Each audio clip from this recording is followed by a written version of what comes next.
नमस्कार दोस्तों, जय हिंद, वंदे मातरम। मैं आपके साथ जयसवाल सर। आप सभी का स्वागत अभिनंदन है बाल विकास सीडीपी के प्रैक्टिस सेट पर। दोस्तों, आज हम बात करेंगे बाल विकास सीडीपी के प्रैक्टिस सेट नंबर 4 की बात करेंगे। अति महत्वपूर्ण यहाँ पे 30 प्रश्न करने वाले हैं। सारे एग्जाम की तरह से संभावित प्रश्न रहेंगे। हर बार जो पेपर में आने वाले टॉपिक है उन टॉपिक से प्रश्न लिया गया है। तो सीडीपी का प्रैक्टिस सेट बहुत इंपॉर्टेंट है। तो सभी लोग तैयार हो जाएगा। बाकी सभी प्रैक्टिस सेट चल रहे हैं जिसका आई बटन पे ऑलरेडी लिंक भी दे दिया गया है। तो प्लेलिस्ट बना दिया गया है, ज्वाइन कीजिए और फ्री ऑफ क्लासेज आपको यहाँ पे मिलती है। तो चलिए शुरुआत करते हैं प्रथम प्रश्न के साथ। सभी लोग तैयार रहिए कि 30 में से आपकी तैयारी कितनी है, 30 में से आपका स्कोर कितना है। जिसमें से पहला प्रश्न स्क्रीन पर है। विकास के किस चरण को नायक पूजा की प्रवृत्ति का प्राचुर्य कहा जाता है। देख, विकास के जिस चरण को नायक पूजा, नायक मतलब सभी लोग जानते हैं कि हीरो की माना जाता है। क्या वह प्रारंभिक बाल्यावस्था, उत्तर बाल्यावस्था, प्रारंभिक किशोरावस्था या उत्तर किशोरावस्था हो जाएगा। तो आप सभी लोग जानते हैं नायक नायिका की बात की जाए, नायक या नायिका की पूजने की बात की जाए तो प्रारंभिक जो किशोरावस्था होती है, प्रारंभिक किशोरावस्था चरण को नायक पूजा की प्रवृत्ति का प्राचुर्य कहा जाता है। किसको कहा जाता है? प्रारंभिक किशोरावस्था को कहा जाता है। और किशोरावस्था 12 से 18 होता है और 12 से जो 15 होता है वह प्रारंभिक किशोरावस्था कहलाता है। इसके बाद बात करेंगे दूसरे प्रश्न के साथ। दूसरा प्रश्न आपका कहला, निम्न में से कौन सा अधिगम सिद्धांत नैमित्तिक अनुबंधन कहलाता है। देखिए दोस्तों, नैमित्तिक अनुबंध की यहाँ पे बात कर रहे हैं। तो ऐसा सिद्धांत जो आपका नैमित्तिक अनुबंधन कहलाता हो, आपको कमेंट करके बताना। क्या वह प्रयत्न और भूल का है, शास्त्रीय अनुबंधन है, सक्रिय अनुबंधन है या सूचना प्रक्रिया है। जी दोस्तों, नैमित्तिक अनुबंधन कौन सा कहलाता है, सभी लोगों को कमेंट करके बताना है, फीडबैक करके बताना है। निम्न में से कौन सा अधिगम सिद्धांत नैमित्तिक अनुबंधन कहलाता है।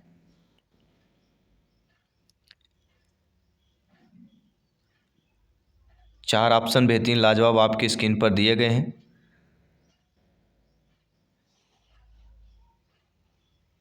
तो राइट ऑप्शन क्या होगा?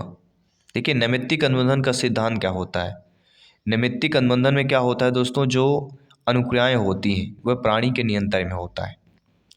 जो अनुक्रियाएं होती हैं वह प्राणी के नियंत्रण में होता है और जो ऐच्छिक अनुक्रियाएं होती हैं वह क्रिया प्रसूत अनुक्रिया कहलाती है। तो दो प्रकार के अनुबंधन भिन्न भिन्न होते हैं, जिसमें नैमित्तिक अनुबंधन में क्या होता है, अनुक्रियाएं प्राणी में के नियंत्रण में होती हैं। तो अधिगम सिद्धांत को नैमित्तिक सिद्धांत अनुबंधन कहलाता है। वह हमारा कहलाता है सूचना प्रक्रिया की बात करते हैं। कोई भी डाउट हो किसी भी प्रश्न पर तो आप लोग बेफिक्र कमेंट कर सकते हैं, फीडबैक कर सकते हैं। प्रत्येक कमेंट, प्रत्येक फीडबैक आप सभी का स्वागत अभिनंदन कर रहे हैं। तो चलिए शुरुआत करते हैं अगले प्रश्न की। अगला प्रश्न है, एक आंतरिक मानसिक दशा जो किसी व्यवहार को आरंभ करने तथा बनाए रखने के लिए प्रवृत्त करती है कहलाती है। अभिक्षमता, अभिवृत्ति, अभिप्रेरणा या अभिरुचि कहलाती है। सभी कमेंट कीजिए। जी हाँ दोस्तों,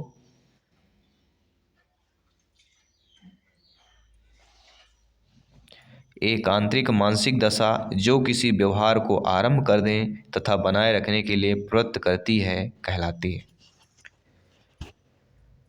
तो आप सभी लोग भली भांति जानते हैं, समझते हैं। ये कई बार दोस्तों आपके टीटी एग्जाम में पूछा गया प्रश्न है, इसलिए मैं इस प्रश्न को रिपीट कर रहा हूँ। तो एक आंतरिक मानसिक दशा जो किसी व्यवहार को आरंभ करने तथा बनाए रखने के लिए प्रवृत्त करती है वह क्या कहलाती है? आपकी अभिवृत्ति कहलाती है।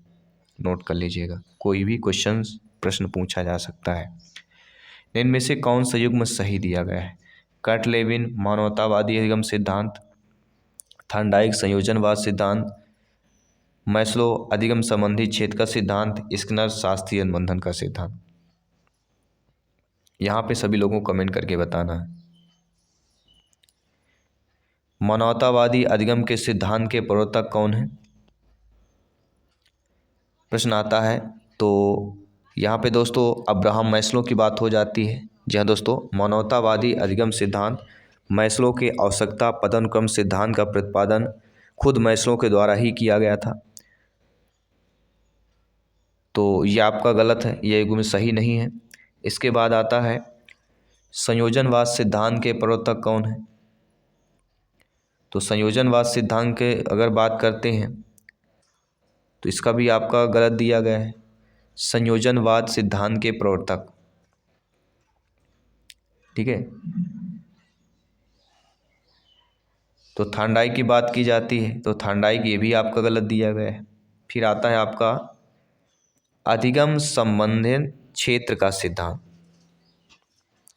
अधिगम संबंधी क्षेत्र का सिद्धांत, देखिए यह एक व्यवहारिक सिद्धांत कहलाता है। अधिगम का जो क्षेत्र सिद्धांत है ये व्यवहारिक सिद्धांत कहलाता है और इसमें कर्ट लेविन गेस्टाल्ट जो कि व्यवहारिक सिद्धांतकार रह चुके हैं। तो अधिगम संबंधित क्षेत्र का सिद्धांत अगर बात करते हैं अब्राहम मैस्लो दिया गया है। फिर दिया है शास्त्रीय अनुबंधन का सिद्धांत। तो शास्त्रीय अनुबंधन का सिद्धांत सभी लोग जानते हैं कि शास्त्रीय अनुबंधन का ईपी पॉलाव की बात की जाती है, ये भी गलत दिया गया है। तो जो तीसरा ऑप्शन दिया गया है मैस्लो अधिगम संबंधित क्षेत्र, वो आपका सही हो जाएगा, बाकी सारे गलत दिए गए हैं। इसके बाद बात करते हैं आपके अगले प्रश्न की। अगला प्रश्न दिया गया निर्मितवादी शिक्षण प्रक्रियाओं में शिक्षक की भूमिका किस प्रकार होती है। जी हाँ दोस्तों, जो निर्मितवादी शिक्षण प्रक्रिया होती है उनमें जो है शिक्षक की भूमिका जो होती है वह आपके ज्ञान निर्माण और सरलीकरण करने के लिए होती है। C option is the right answer.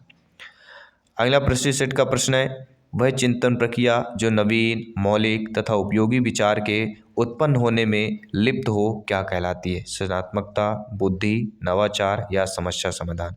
सभी कमेंट कीजिएगा मेरे प्यारे प्यारे भाइयों के प्यारे प्यारे बहनें गृहिणी जिनका सपना है टीट एग्जाम को फतेह करना, सी टेट एग्जाम को फतेह करना। जयसवाल सर आप सभी का अभिनंदन स्वागत करते हैं। आप सभी लोग जानते हैं ज्ञानी सर्वव्याख्याता लोग हैं, भावी अध्यापक अध्यापिकाएं हैं, शिक्षक बंधु हैं, टीचर्स हैं। तो यह चिंतन प्रक्रिया जो नवीन मौलिक तथा उपयोगी विचार के उत्पन्न होने में लिप्त हो जाती है उसी को ही दोस्तों नवाचार कहा जाता है। देखिए यहाँ पे आंसर क्लियर हुआ है, चिंतन प्रक्रिया जो नवीन मौलिक उपयोगी विचार के उत्पन्न में लिप्त हो वह हमारा क्या कहलाएगा, नवाचार कहला जाएगा।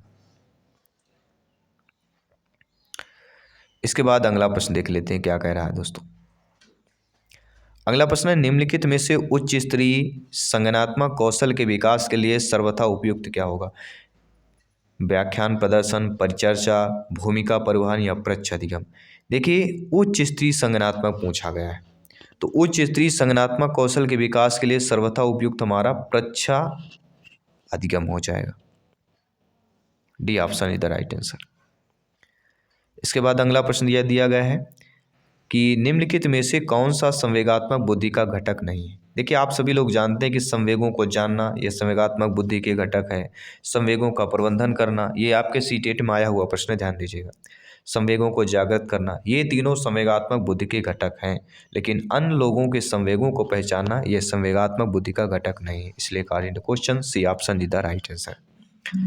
टेलीग्राम से जुड़िए, फ्री में नोट्स और पीडीएफ फाइल प्राप्त कीजिए। अगला प्रश्न है समायोजन वह प्रक्रिया है जिसके द्वारा कोई जीवधारी अपनी आवश्यकताओं तथा इन आवश्यकताओं की संतुष्टि से संबंधित परिस्थितियों में संतुलन बनाए रखता है, यह परिभाषा दी गई।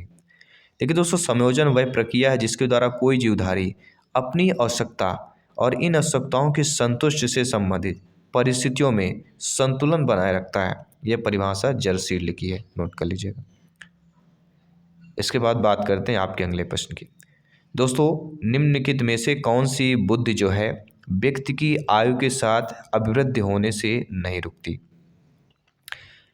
देखिए दोस्तों ऐसी बुद्धि जो व्यक्ति की आयु के साथ अभिवृद्धि होने से नहीं रुकती है वह कौन सी कहलाएगी, तो वह होगी स्थानगत बुद्धि। स्थानगत जो बुद्धि होती है वह व्यक्ति की आयु के साथ अभिवृद्धि होने से नहीं रुकती, बाकी शैक्षिक, नवाचिक, भावात्मक ये रुक जाती है, लेकिन आपका स्थानगत बुद्धि नहीं रुकती है। इसलिए correct question B option is the right answer. तो नो डाउट सभी लोग समझ गए होंगे। आइए बात करते हैं अगले प्रश्न की। दोस्तों एक 25 वर्षीय लड़का जिसकी मानसिक आयु 16 है, आईक्यू क्या होगा। आईक्यू से एक प्रश्न जरूर आता है, कभी कभी दो प्रश्न आ जाते हैं। तो 25 वर्ष का लड़का है, मानसिक आयु 16 दी गई है, तो सभी लोग जानते हैं आईक्यू बराबर MA ऑफ CA मल्टीप्लिकेशन 100 होता है। MA जहाँ पे मानसिक आयु होती है, तो मानसिक आयु 16 दी गई है। बच्चा है 25 वर्ष का, मल्टीप्लिकेशन 100 कर लीजिए। 25 कम 25, 25 चौको 100, 16 चौको 64, तो उसकी IQ लेवल क्या हो जाएगी? 64 हो जाएगी। और 64 को किस लेवल पे रखेंगे ये आपको बताना है। बुद्धि में लेवल है ना, सामान्य बुद्धि, उच्च लब्ध बुद्धि, मूर्ख बुद्धि, मूक बुद्धि, ठीक है। तो ये चीज़ें आपको बताना कि 64 अगर किसी बच्चे का IQ लेवल है, मानसिक आपका बुद्धि लब्धि है, तो किस कैटेगरी पर आएगा बच्चा, ये आपको कमेंट करके बताना है। अगला प्रश्न देखते हैं। दोस्तों, थार्नडाइक द्वारा प्रतिपादित सीखने के मुख्य नियम कितने हैं? तो थार्नडाइक द्वारा प्रतिपादित सीखने के मुख्य नियम 3 हैं, ठीक है। प्रभाव का नियम, तत्परता का नियम, परिणाम का नियम, ये आपने पढ़े होंगे। और जो गौण नियम है वह गौण नियम 5 है। तो इन चीज़ों को भी अब देखिए, नहीं पहले पूछा जाता था कि मुख्य नियम कितने हैं, गौण नियम कितने हैं, तो मुख्य नियम 3, गौण नियम 5 बता दिया जाता था। अब इन्हीं नियमों को पूछ लिया जाता है कौन सा है कौन सा नहीं है, या इनसे संबंधित कोई उदाहरण दे दिया जाता है, ठीक है। तो अगर आपने थार्नडाइक के नियम नहीं पढ़ा है तो ज़रूर आपको चैनल पे जाना है और वहाँ पे सर्च कर लेना थार्नडाइक, या वीडियो हम एंड स्क्रीन पर दे देंगे, तो आप लोग देख लीजिएगा, अच्छे तरीके से समझ लीजिएगा, क्योंकि ये टॉपिक बहुत इंपॉर्टेंट है। दोस्तों, डगलस हालैंड के अनुसार संघर्ष का अर्थ क्या होता है? यह CTET में आया हुआ प्रश्न है। डगलस और हालैंड के अनुसार संघर्ष का अर्थ ही होता है, क्या होगा? कष्टदायक दशा का विरोधी, विपरीत इच्छा, अनहोनी या उपरोक्त सभी। देखिए, डगलस हालैंड के अनुसार संघर्ष का अर्थ उन्होंने अनहोनी माना है। संघर्ष जो है किसी के इंसान पर कभी भी आ सकता है, और संघर्ष को डगलस हालैंड ने क्या माना है? अनहोनी माना है। अगला प्रश्न देख लेते हैं। दोस्तों, संप्रेषण विचार विनिमय के मूड में विचारों तथा भावनाओं को परस्पर जानने तथा समझने की प्रक्रिया, यह परिभाषा किसने, यह कौन देने वाले हैं?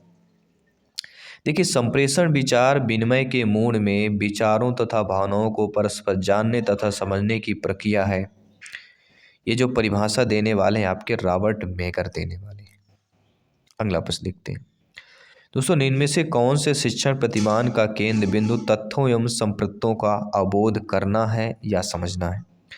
देखिए, इनमें से शिक्षण प्रतिमान का केंद्र बिंदु तथ्यों एवं संप्रत्यों का अवबोध समझना या करना कौन सा कहला जाएगा? वह होगा सहयोगी अधिगम। D option is the right answer. आइए देख लेते हैं अगला प्रश्न। अगला प्रश्न दिया कि निम्नलिखित में से कौन सा शिक्षण प्रतिमान का आधारभूत अवयव नहीं है? जी हाँ दोस्तों, ऐसा शिक्षण प्रतिमान का जो आधारभूत अवयव ना हो, वह आपको बताना है। देखिए दोस्तों, उद्देश्य, संप्रेषण, संरचना, ये तीनों जो है शिक्षण प्रतिमान के आधारभूत अवयव हैं, लेकिन जो सामाजिक प्रणाली होती है, या आपके शिक्षण प्रतिमान का आधारभूत जो अवयव है वह आपका नहीं होगा। इसलिए यहाँ पे आप लोगों का अकॉर्डिंग टू क्वेश्चन जो डी ऑप्शन दिया गया है वह आप लोगों का सही होता है। इसके बाद हम बात करेंगे आप लोगों के अगले प्रश्न की।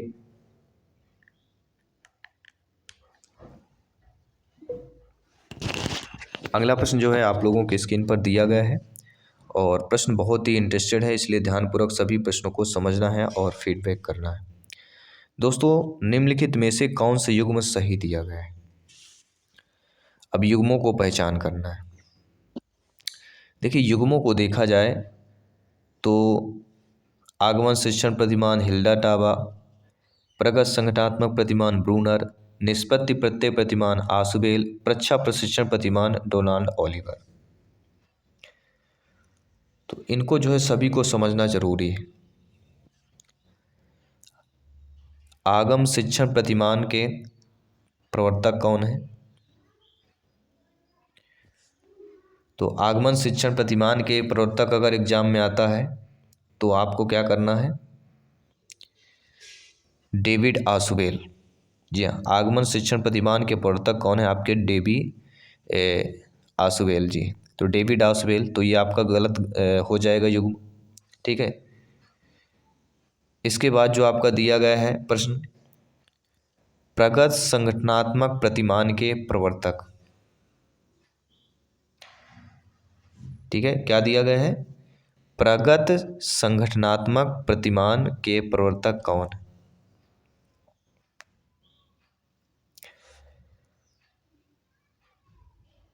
तो ये भी आपका जो है क्वेश्चंस गलत दिया गया है। ठीक है, इसके बाद आपका प्रश्न कह रहा है निष्पत्ति प्रत्यय प्रतिमान के प्रवर्तक। तो निष्पत्ति प्रत्यय प्रतिमान की बात करते हैं तो आशुवेल का नाम आता है। क्या हम सही करें? देखिए, आशुवेल का नाम नहीं आता। निष्पत्ति प्रत्यय प्रतिमान की अगर बात करते हैं, ये काफ़ी बार थोड़ा समझने वाला टॉपिक है।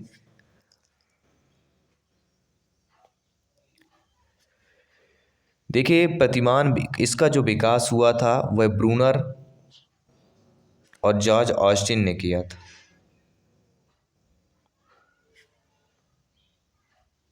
जो कि आपके ऑप्शन में नहीं दिया गया है। फिर अगला कह रहा प्रच्छा प्रशिक्षण प्रतिमान डोनाल्ड ओलिवर, जो कि सही दिया गया है। प्रच्छा प्रशिक्षण प्रतिमान के प्रवर्तक, तो प्रच्छा प्रशिक्षण प्रतिमान के प्रवर्तक डोनाल्ड ओलिवर जो दिया गया है उसकी बात करेंगे। और इस पर जो है काफ़ी बार टॉपिक पे कई बार प्रश्न पूछा गया है प्रच्छा प्रतिमान। तो ये जो प्रच्छा प्रतिमान होता है कि कैसे हम जानेंगे कि ये क्या चीज़ है? देखिए, पढ़ाते समय छात्रों से कक्षा कक्ष में जीव विज्ञान से अनेकों प्रश्न को पूछना वैज्ञानिक प्रच्छा प्रतिमान कहा जाता है। वैज्ञानिक मतलब पढ़ाते समय कक्षा कक्ष में जिस सब्जेक्ट में अनेकों प्रश्न पूछे जाते हैं वह प्रच्छा प्रतिमान कहा जाता है। ठीक है, ये चीज़ आपको समझ लेना है। अगला, निर्मितवादी उपागम परिणाम किसका होता है? तो निर्मितवादी उपागम जो परिणाम होता है वह सामाजिक मनोविज्ञान का होता है। किसका होता है? सामाजिक मनोविज्ञान का। अगला प्रश्न देखिएगा, शिक्षा मनोविज्ञान मनोविज्ञान की वह शाखा है जो शिक्षण एवं सीखने से संबंधित है। यह परिभाषा किसकी? तो शिक्षा मनोविज्ञान मनोविज्ञान की वह शाखा है जो शिक्षण एवं सीखने से संबंधित है।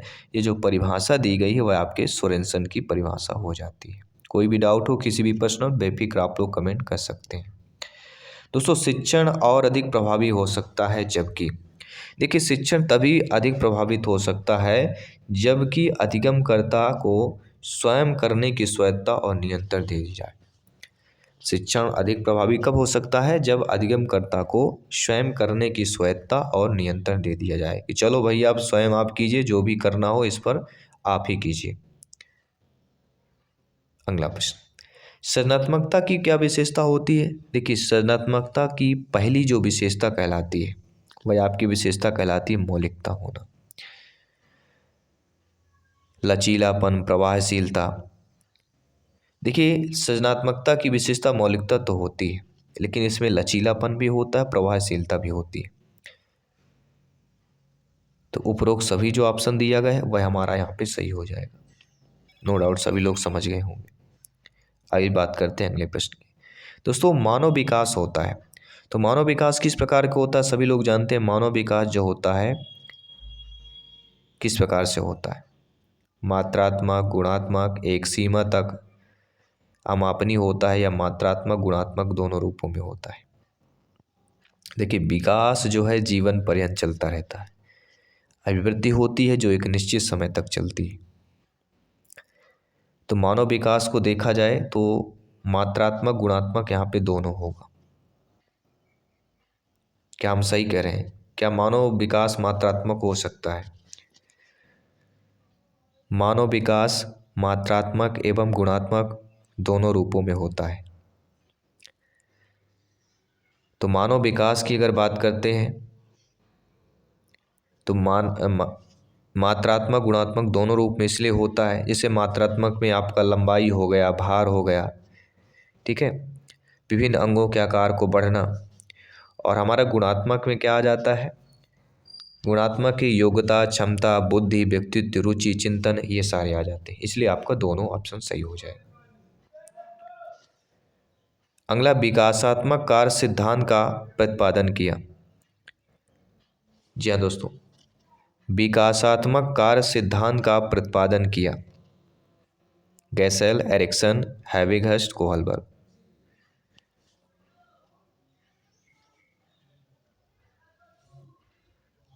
तो आप सभी लोग जानते होंगे, बहुत ही सिंपल सा प्रश्न है कि संवेगात्मक कार्य सिद्धांत का प्रवर्तक अगर पूछा जाता है, सॉरी विकासात्मक कार्य सिद्धांत, तो विकासात्मक कार्य सिद्धांत के अगर जनक पूछा जाए तो लेव वाइगोस्की। जनक पूछा जाता है तो लेव वाइगोस्की आता है। देखिए, विकासात्मक सिद्धांत पे पियाजे जी ने एक बोला है कि बालक द्वारा जो अर्जित ज्ञान है उसका भंडार स्वरूप विकास की प्रत्येक अवस्था में बदलता रहता है और परिमार्जित होता रहता है। और पियाजे जी के संज्ञानात्मक सिद्धांत को विकासात्मक सिद्धांत भी कहा जाता है। अब जो आप ना तो जीन पियाजे जी ऑप्शन दिया गया है, ना ही लेव वाइगोस्की दिया गया है, ठीक है। तो आप जो है किस ऑप्शन की ओर जाएंगे? तो हम बात करेंगे आपके, किसकी बात करेंगे सभी लोग बताइए? हैविगहस्ट की बात करेंगे या एरिक्सन की बात करेंगे?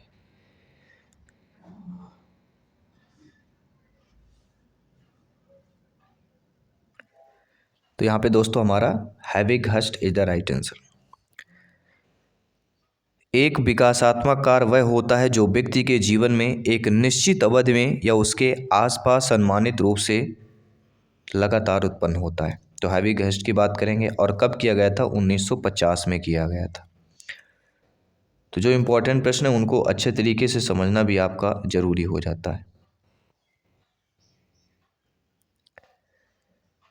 चलिए इसके बाद बात कर लेते हैं अगले प्रश्न की।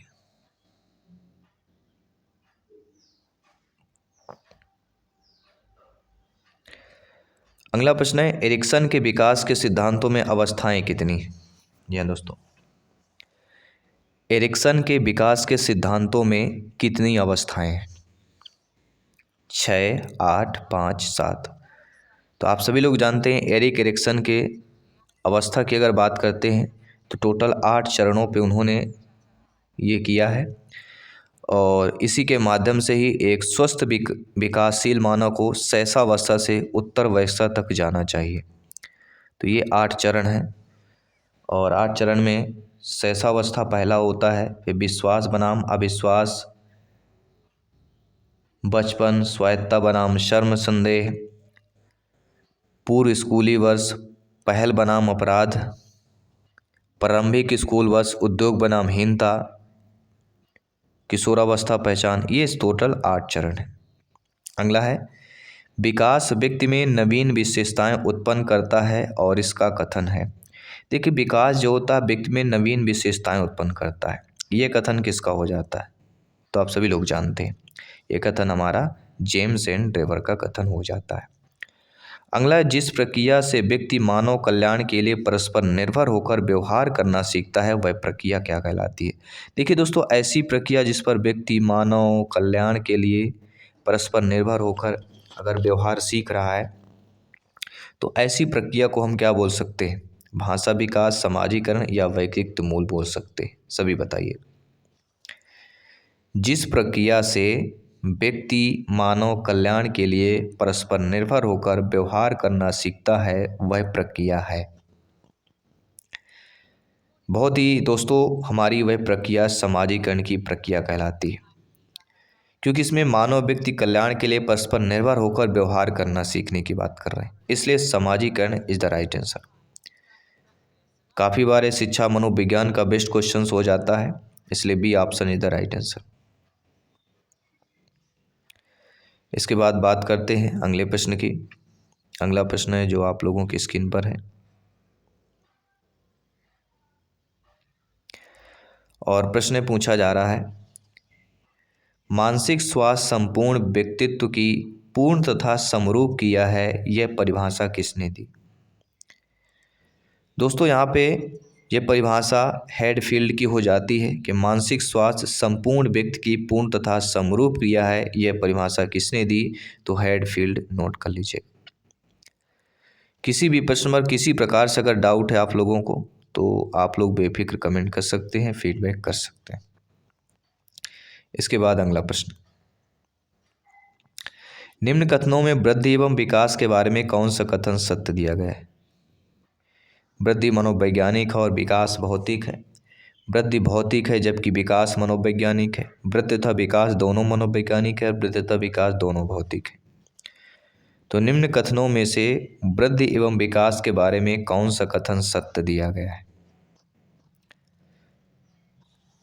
देखिए, वृद्धि और विकास के संबंधों में कथन काफ़ी सारे पूछे जाते हैं, काफ़ी प्रकार से प्रश्न आते हैं। एक तो आता है कि वृद्धि और विकास के संदर्भ में कौन सही नहीं है, काफ़ी बार ये पूछा जाता है। और ये प्रश्न दोस्तों थोड़ा अटपटा भी हो जाता है, क्योंकि थोड़ा डिफ़िकल्ट भी होता है, क्योंकि वृद्धि होती है जीवन भर निरंतर रूप से आपकी नहीं चलती, विकास चलता है, विकास निरंतर रूप से चलता है। तो इसके अकॉर्डिंग अगर हम ऑप्शंस को देखें तो हमारा ऑप्शन जो दिया कि वृद्धि मनोवैज्ञानिक और विकास हमारा भौतिक हो जाता है। अगला प्रश्न देख लीजिए, अगला निम्नलिखित कौन सा कथन सही नहीं दिया गया है? अब कथन पढ़ते हैं तो हमें पता चल जाएगा ऑलरेडी कि आंशिक पुनर्वलन सतत पुनर्वलन से ज़्यादा प्रभावी होता है। सतत पुनर्वलन आंशिक पुनर्वलन से ज़्यादा प्रभावी होता है। आंतरिक अभिप्रेरणा बाह्य अभिप्रेरणा से ज़्यादा प्रभावी होती है या उपरोक्त सभी। देखिए यहाँ पे देखिए, जो सतत पुनर्वलन होता है वह आंशिक पुनर्वलन से ज़्यादा प्रभावी होता है। सतत पुनर्वलन क्या होगा? जो आंशिक पुनर्वलन होता है उससे ज़्यादा प्रभावी सतत पुनर्वलन होता है। और इस CDP का 30वां प्रश्न आपके स्क्रीन पर है कि एक बच्चे के सीखने के लिए बुनियादी शर्त क्या होती है? जी हाँ दोस्तों, सभी कमेंट कीजिए। एक बच्चे के सीखने के लिए बुनियादी शर्त है वह सीखने के लिए तैयार हो, अभिभावकों द्वारा उससे पढ़ने के लिए बार बार कहा जाए, विद्यालय में शिक्षक द्वारा उसे सिखाया जाए या सीखने के लिए उसे दूसरे के द्वारा अभिप्रेरित किया जाए। सभी लोग बताइए। बुनियादी शर्त यहाँ पे बताना है दोस्तों। एक बच्चे के सीखने के लिए बुनियादी शर्त है। 4 बेहतरीन लाजवाब ऑप्शंस दिए गए।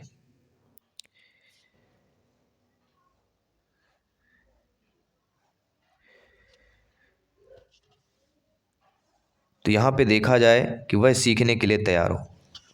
बुनियादी शर्त यही होती है बच्चा सीखने के लिए तैयार हो। सबसे बेस्ट ऑप्शन पहला ऑप्शन सही हो जाए। किसी भी प्रश्न पर किसी को भी डाउट हो बेफिक्र आप लोग कमेंट कर सकते हैं।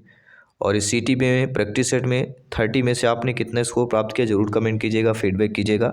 डेली प्रैक्टिस सेट आपको 11:30 मिल जाती है, नहीं मिलती तो आप लोग प्लेलिस्ट जाना है, ऑलरेडी आपको वहाँ पे वीडियो अपलोड मिल जाएगा जो कि फ्री ऑफ कॉस्ट है। सारी फ्री क्लासेज हैं, ज्वाइन कीजिए, प्रिपरेशन को बेहतर कीजिए। मैं आपके साथ जयसवाल सर मिलता हूँ आपकी अगली क्लास पर। सभी मित्रों को जय हिंद, वंदे मातरम, धन्यवाद सभी का।